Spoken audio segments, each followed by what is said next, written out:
Bonjour,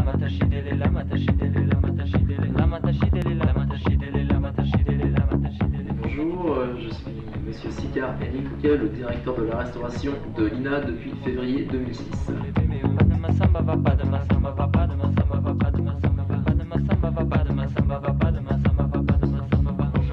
Eddy Dorsainville, diététicien, formateur en hygiène et en nutrition, à l'ISE Formation, et en fait la formation en matière d'hygiène pour l'équipe de restaurant.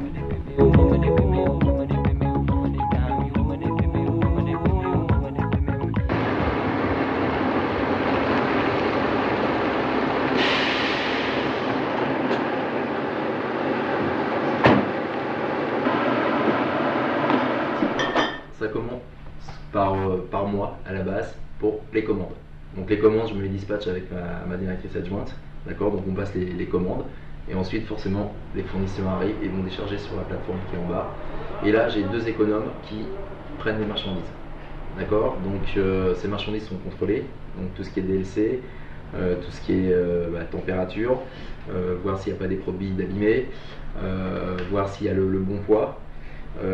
Mon économe rentre après tout ça par ordinateur, donc qui est relié. Nous travaillons avec un logiciel Salamandre. Donc Salamandre, c'est tout ce qui est, c'est un logiciel où on rentre toutes les données, donc le poids, le prix, tout ça, ce qui nous permet de faire des fiches techniques.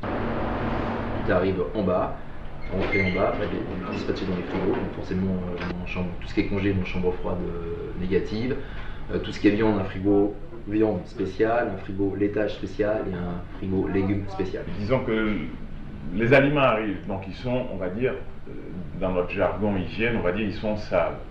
Et on a certes des produits terreux, des produits non terreux, et il y a une préparation, il y a un minimum qui est fait. Et en ce qui s'agit de tout ce qui est première gamme, donc les produits frais, et en particulier des légumes, des fruits, etc., ils vont être traités, ils vont être lavés, nettoyés, désinfectés avec une petite quantité de javel, enfin il y a les doses qui sont suivies, dans un volume d'eau, un trempage de 5 minutes pour procéder à cette désinfection et rinçage obligatoire après, avant que l'équipe utilise l'ensemble des produits pour présentation, taillage, râpage, etc., ou cuisson suivant ce. On pose des films sur les assiettes déjà pour marquer la DLC du jour. Et puis pour tout ce qui est propreté, quoi, pour l'hygiène. Oui, pour une protection par rapport à tout ce qui peut être aérobie mésophile, donc en termes de germes qui sont dispensés dans l'air. On en a besoin des germes, mais trop, quand il y en a trop, ça peut nuire, ça peut entraîner quelques désagréments. Et d'une part au niveau des assiettes, des préparations culinaires, et d'autre part au niveau aussi parfois du matériel qui, s'il n'est pas utilisé, s'il n'a pas d'usage dans la journée, dans les 2 jours, dans la semaine, ça évite effectivement cette accumulation de poussière sur l'ensemble de ce matériel. On va donc. Chaque tenue est changée déjà tous les jours, obligatoirement. Et il peut se passer, c'est vrai que pendant le service ou pendant la préparation, un cuisinier se tâche sa veste ou forcément il va changer. J'en ai un, ils ont des vestes en conséquence pour la semaine et des pantalons en conséquence. Les plongeurs, on n'en parle pas beaucoup, mais c'est quand même la chose essentielle d'un restaurant, d'une cantine. Il y a une vaisselle pas propre, les gens ne mangent pas. D'accord. Donc on est bien. Donc la base par 7 plongeurs qui eux préparent une mise en place de, justement, s'occupent des légumes, faire la mise en place des assiettes, faire une plonge très propre. Ensuite vous avez des étagères. Les étagères donc se préparent tout ce qui est entrée froide. Donc ces étagères peuvent aussi faire la caisse le midi. Donc il y a une polyvalence, toutes les étagères peuvent tourner à la caisse, peuvent tourner au bar, à la cafétéria, peuvent tourner au local froid pour faire les préparations froides. Et éventuellement nous avons 2 étagères, même 3, qui peuvent aller en cuisine pour faire des remplacements cuisine. Donc c'est vraiment une polyvalence, c'est très très bien. Donc comme ça les gens diversifient un petit peu leur travail et je pense qu'ils apprécient, c'est bien, ça fait moins monotone dans leur travail. Ensuite, vous avez 3 personnes au bar, 2 qui sont derrière le bar et une personne qui tient la plonge aussi. Vous avez une secrétaire, Corinne. Vous avez une directrice adjointe qui est Véronique. Et vous avez Bruno, le chef de brigade. Ah, on sait jamais. Voilà, et puis moi-même, le directeur. Vous l'avez fait arranger. Ouais, mais. C'est vrai aussi que la particularité dire par rapport à cette équipe, c'est que c'est vrai que Eric a parlé de ce côté polyvalent qu'ont certains agents et certains chefs de secteur. Ils ont suivi des formations sur différents domaines, que ce soit en matière d'hygiène, en matière de préparation froide, en matière de cuisson, qui ont permis à certains d'entre eux d'avoir une validation de des acquis et d'évoluer professionnellement sur un plan de compétences. C'est ce qui permet, parce que ça peut choquer d'entendre quelqu'un qui est étagère qui va faire la cuisine. Mais non, c'est parce qu'effectivement, il y a eu la formation qui est passée au milieu et qui a permis à ce groupe-là de pouvoir tenir un poste de cuisson, de préparation dans les règles. Je sais pas, il y a des problèmes apparemment. Brigade qui goûte. Moi je goûte aussi parce que forcément on a quand même plus salé, plus poivré, enfin bon on donne notre avis et après bon, on rectifie le tir quoi. Donc c'est on goûte on le personnellement mange à 10h30 et avec, avant les convives. Voilà, avant les convives bien sûr, puisque le service commence à 11h30. Au total avec la plonge, cafétéria, il y a 27 personnes.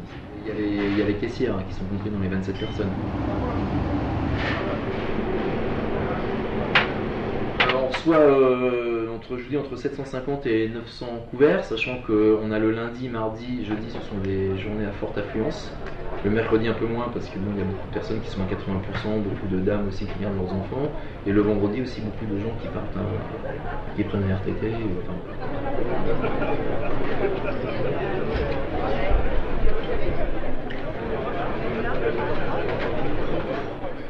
Il y a des demandes de plus en plus sur des spécificités de cuisson, d'où l'idée d'étoffer un peu les suggestions aux clients quant à des menus allégés, à ce qui peut être pris par des convives, hommes ou femmes, mais avec sans pour autant tomber dans quelque chose de systématiquement lourd, difficile à digérer, etc.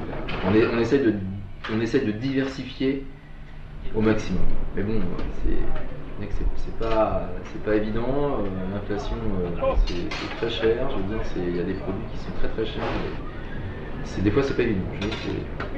On se bat avec les fournisseurs pour essayer d'avoir les meilleurs produits au meilleur prix. Un repas complet revient entre 3,80 € et 4,20 €. Pour les grillades, on passe en gros une trentaine d'entrecôtes par jour, une vingtaine d'escalopes de volaille, une quinzaine de francfort, une centaine de portions de frites, très demandées. Donc,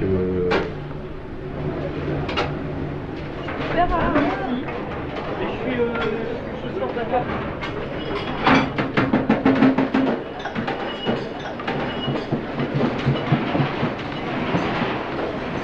Alors, il y a un briefing qui est fait à 14h15, 14h30 tous les jours après le service pour voir ce qui a été pendant le service, ce qui n'a pas été aussi, bien sûr. Parce que forcément, il peut y avoir aussi des gens qui viennent dire bah voilà, ça c'était pas bien, c'était pas bon.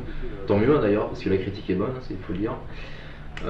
Donc, Bruno, qui est le chef de brigade, fait un point sur tout ça, fait un point aussi sur le menu du lendemain pour arriver à 7h le matin dans des bonnes conditions de préparation. Ok, bon, ben, c'est voilà, tout. merci Voilà. beaucoup. C'est bon, on va pouvoir remplir quelques trucs. Les conneries qu'on a racontées, vous allez vomir. Bon, ouais. Merci. Merci.